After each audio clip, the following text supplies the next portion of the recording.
Hi guys, welcome to Webology Learn for Good.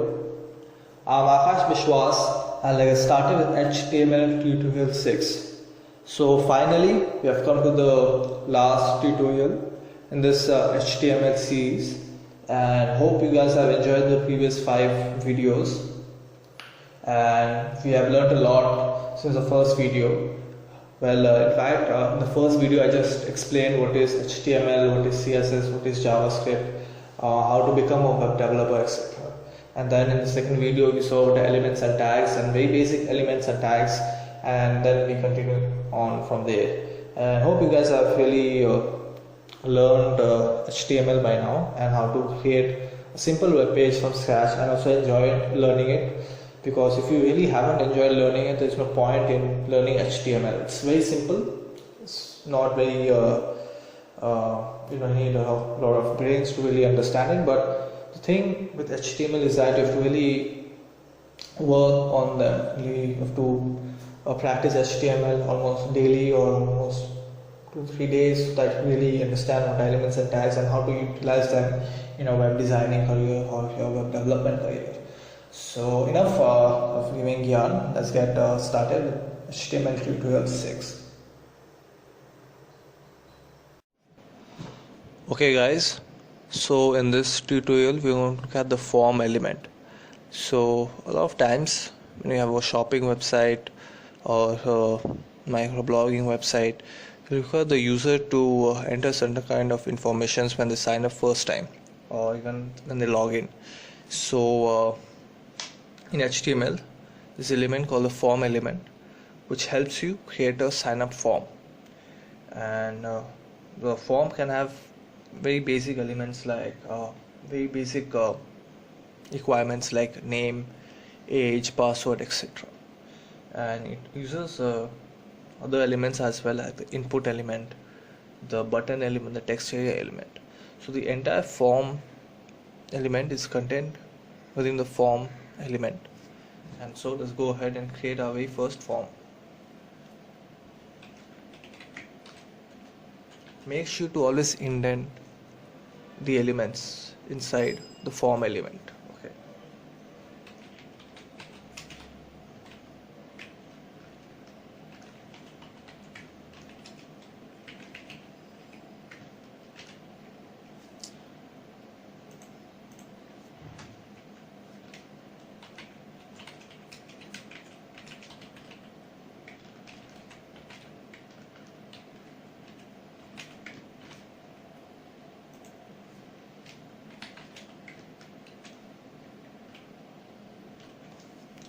Okay, so I've created here a single line input element, and as you can see, the input element is used to create a single line text box enter text, and it has two attributes, the type attribute and the name attribute. So the type attribute is used to specify the type of input that you want. It can be text, it can be something else, it can be something else, which we are going to look later. And the name attribute is used to provide a name to the text box so that programs that handle the information can be provided in the form. Say the form element should be sent to a server side scripting language like PHP, Ajax, Perl, etc. And if it is omitted, the data of the input will not be sent at all to the server, so your form will be invalid.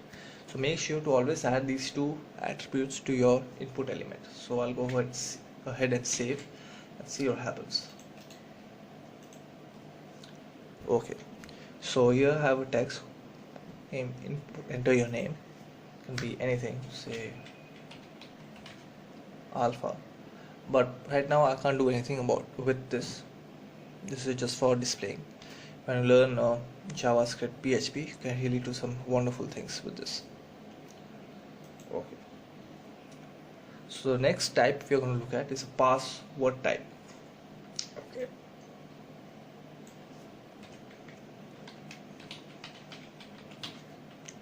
And again, I'll just go change the type to password. the name also to password.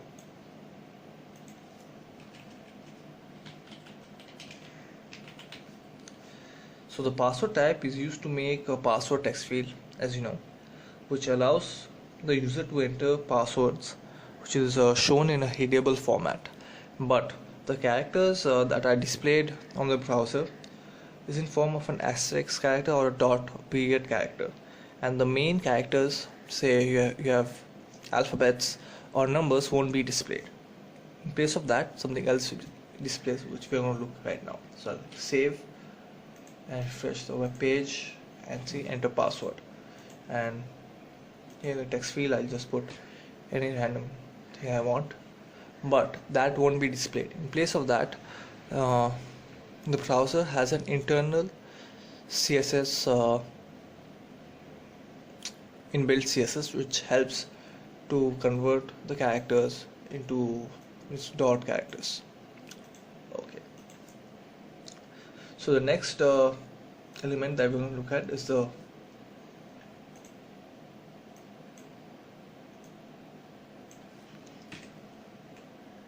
text area element. So the text area element is used to enter information, and here you can enter multi-lines information, and the content comes within the opening and closing tags of the text area element.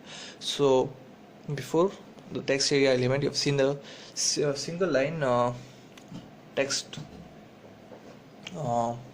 input box, where you really cannot enter more than a few lines of text, or single line, just the words.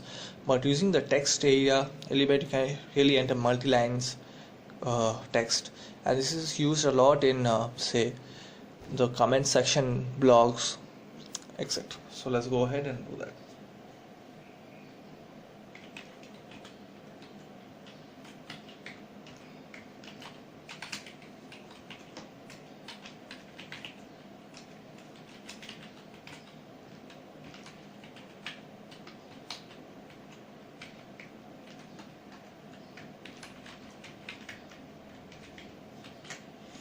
Save and see what happens.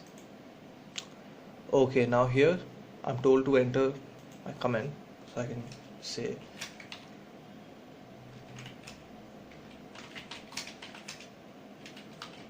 anything I want. Now I can also play around with this. See, I can make it big, small, very big, etc. And we can also define the size of this text box, default size. Okay, so the next element that we're going to look at is a checkbox type. So a lot of times you have to create a multiple option checkbox options for the user. So, and it uses the checkbox type, and it has three attributes: name, value, and checked, which we're going to look later. So let's create our very first multiple option form.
So I'll save and see what happens. Okay, so here we have created our very first checkbox, which gives us multiple options. We can choose either C and C++, and we can omit Java.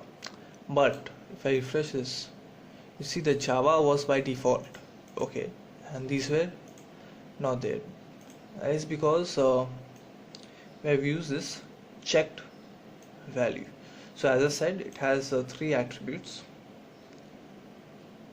type, name, and value, and also checked. So the type provides the type of checkbox here, and then name, again as I said, is used for programming languages, scripts, and which provides a checkbox field. And actually the value determines what should be transmitted to the server after selecting the option from the checkbox. And then we also have this checked value over here. This provides a default item which has to be sent to the server along with the items that are selected. So say if you have a checkbox with multiple options and you have a default option, and the user can choose that or deselect that, but by default you want to send that value to the server, so you can use a checked value, the check type. Okay, now you can also have single inputs, single user values, the radio button. So the radio type is similar to checkbox, but you can only select one option, and again it has three attributes: name, type, name, value, and checked. So let's go ahead and create our single option checkbox.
So I'll go ahead, save, and see what happens. So as you can see, this is single option, and by default it was Ruby on Rails because I've used the checked attribute, but here you can only choose one option. Okay, now we're going to look at the button element. So the button element is used to add a button control to the form. It is used to perform various tasks like submitting a form or resetting the details of a form. It has three attributes, which are submit the form, reset the button or a normal button to create a simple button. Okay, so I'll go ahead and create a very simple button.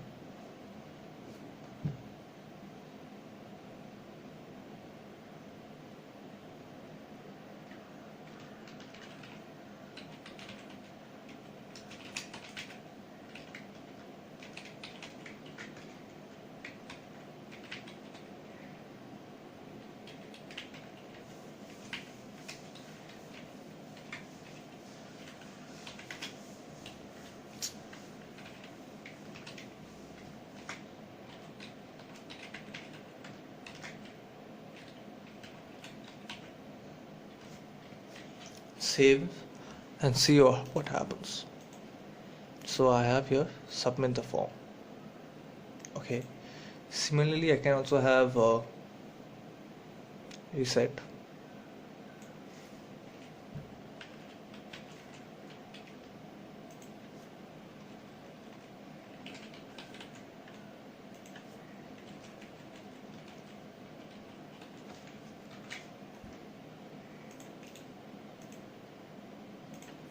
But as you can see, these won't work unless you have a script like PHP, Ajax or Perl script.